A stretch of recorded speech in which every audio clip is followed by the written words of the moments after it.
I remember being a little itty bitty kid. I'm talking about, man, I was so little, but I always wanted to go to the arcades. And I remember when Mortal Kombat 1, the first Mortal Kombat, came off into the arcades. My mama used to spoil me. She would drop me and my best friend off and give me a whole roll of quarters. And that was the first time that I ever played Mortal Kombat, was up in the arcades. I'm a little bit older than some of y'all, so a lot of y'all may not remember Mortal Kombat 1, or ever going to the arcades to play it. But yeah, like I was saying, my mom would give me a $10 worth of quarters. And back in them days, man, it only cost a quarter. They didn't have tokens like they got at Chuck E. Cheese now. You know, you could put a quarter into a Mortal Kombat 1 game. This is back when Midway used to own Mortal Kombat before they sold it to, well, before Warner Brothers took over. This is back like when Ed Boon was young. And, I'm not trying to speak on Ed Boon because he came up with a vision. Ed Boon and I forgot what was the other, because Noob Saibot, that's Tobias. I don't remember Tobias's first name, but it was Noob Saibot is Tobias and Boone spelled backwards. Okay, so like I was saying, I just remember being a little itty bitty baby. I used to beg my mama, take me up to the arcade. I want to play Mortal Kombat. See, back in them days, there was like a whole lot of parents who were protesting. They were protesting against Mortal Kombat of the fatalities, because of the fatalities. And that they was claiming that, Mortal Kombat was no good for little kids to play because a little kid will see the fatalities, raiding, electrocuting somebody uh, to death, or Liu Kang ripping somebody's head off. And that can influence, little children, such as myself, right?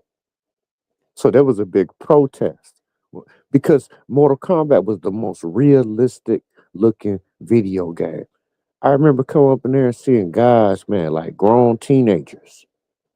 You know, I didn't know nothing about how to fight or do no fatality. I was a little itty bitty kid up in the arcade. But I used to have my quarter saved up when these guys used to get off. They used to have these intense fights. They knew how to do the fatalities and all that type of stuff. And when I saw it, I used to think Mortal Kombat was the I'm talking about the first Mortal Kombat was real. Like they look so real up on the screen. They used to have like these guys, like these teenage guys, these big guys. They used to come up and we used to just sit, me and all the little kids, we used to just sit back and stand in line because they only had one Mortal Kombat arcade cabinet back then.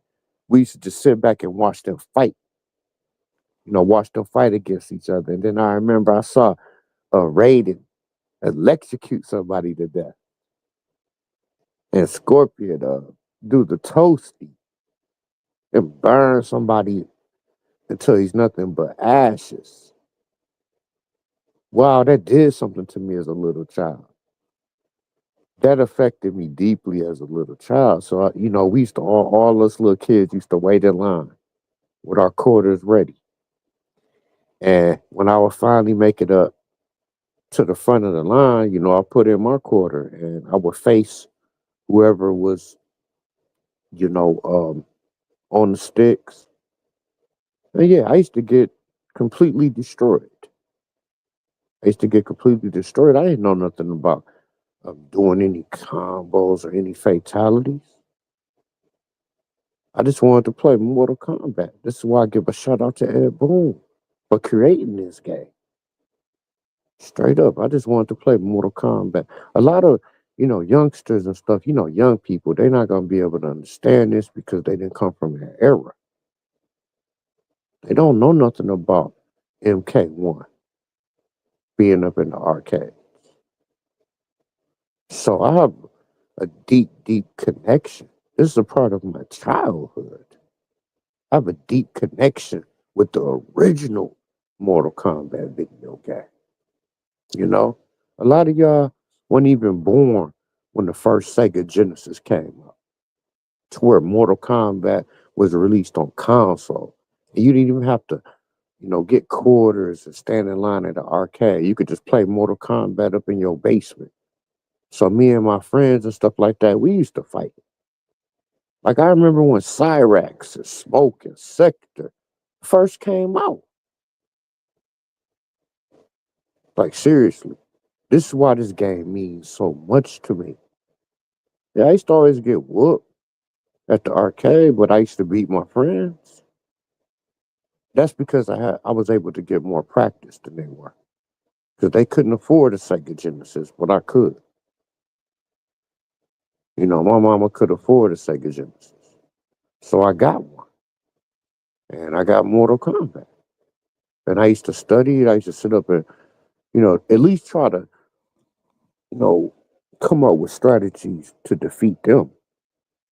Mortal Kombat has progressed into something totally different today than what it was back in my day. Just a little snotty nosed baby with a lollipop and a pocket full of quarters, just waiting his turn up in line to play Mortal Kombat. Man, those were the days, man. So Mortal Kombat has a special place in my heart because it reminds me of my childhood. So man, I wanted one day to be able to meet Ed Boon, the creator, and be able to afford. Man, I wish at this point I could afford like one of the original arcade, um, cabinets of the original Mortal Kombat. But them things, man, go for so much money. Them things are super duper expensive. So this is why I continue to hang on to this game. It's because it reminds me of my childhood games like Altered Beast. Y'all probably don't know nothing about Altered Beast. It was on Sega Genesis, Mortal Kombat. I remember when Street Fighter first came out for the original Nintendo. Games like Street Fighter, Mike Tyson Punch Out. Um, I remember when Tekken first came out. These are all fighting games that we used to play as kids. Okay? So yeah, I'm gonna continue to play these games. Never saying I was all that good in them, but I was just a little snotty nose, spoiled brat with a lollipop in his mouth, eating up on a chili dog with a pocket full of quarters, waiting his turn in line to play Mortal Kombat. Yo, these bring back memories, man. I hate to say it like this, but I got to get this recorded. So, you know, peace to everybody. This new generation of kids. Oh man, they some of the best players up in the world. Like they take the game.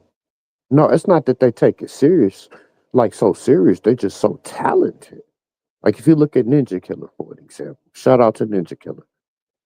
He was just a little kid. I mean, young as I don't know what when I fought him, but he's an animal. Like Sonic Fox. I'm older than Sonic Fox and Ninja Killer, but they are beasts. They doing something today with the game that back in my day was not possible, you know? So we got to give a shout out to the youth who are keeping the legacy going on of Mortal Kombat. We done been through 11. I don't know how many Mortal Kombat games have came out, but I know MK11, so that was Mortal Kombat 11. This would be Mortal Kombat 12 or Mortal Kombat 13. This MK1, this brand new one. Yeah, cause see, I watched yeah, what was it called? Combo Breaker and Nicholas or whatever from South America. He defeated Sonic Fox. I watched when they had like the rematch and Final Combat. Like it's entertaining to see good fighters fight. Straight up. That's how I built this channel off of you know, being a good promoter, and getting some of the best fighters online to face each other in my tournaments. Okay. But yeah, so man, y'all keep it going. I'm just wondering what's gonna be next. I just watched that one tournament yesterday. I didn't get a chance to watch it all, but I did see the little small trailer of T1000, and now they got Madam Bo from MK1 as a cameo. Wow, that's cool right there. I can't wait to see like some of the pros and how. I can't wait to see what Madam Bo is gonna do. Now, of course, I ain't gonna be the best with her, but I just want to see what some of the pro players are gonna be doing with Madam Bo. But time will tell about all that. But I just wonder where's Mortal Kombat going next. I've been sending messages, and a lot of people claim that they don't play MK1 because they don't like the new cameo system. I look at the cameo system as being a better, like an upgrade from MK11, because MK11 you could create like custom variations. Remember MKXL, you had like 3 variations per character. In Mortal Kombat 11, you could, um, you know, create custom variations, put whatever move that you want to put together to create your character. And I liked how you could do custom names to name your variation. But in MK1, I think this is even better with the cameo system. With the cameo system, because now a character has like so many different variations just based off of what cameo character that they pick. So, to each his own. A lot of people may not like Mortal Kombat 1, and hey, they're entitled to that or whatever. But yeah, man, I like the direction that this game is going in. Straight up. I can't wait to see the next Mortal Kombat. But it'll probably be years before Ed Boon and NRS, what I'm saying, releases that. But we'll see. Hopefully we get a new combat pack with more cameos and more characters, but I highly doubt it. We'll see though. But yeah, that's all I wanted to say, man. Just keep going. To all the youth, the 15-year-olds and 16-year-olds, all the teenagers that's out here like really, really good at Mortal Kombat. Keep going. And his legacy will definitely continue. All right, thanks, guys. Peace. That's all I wanted to say.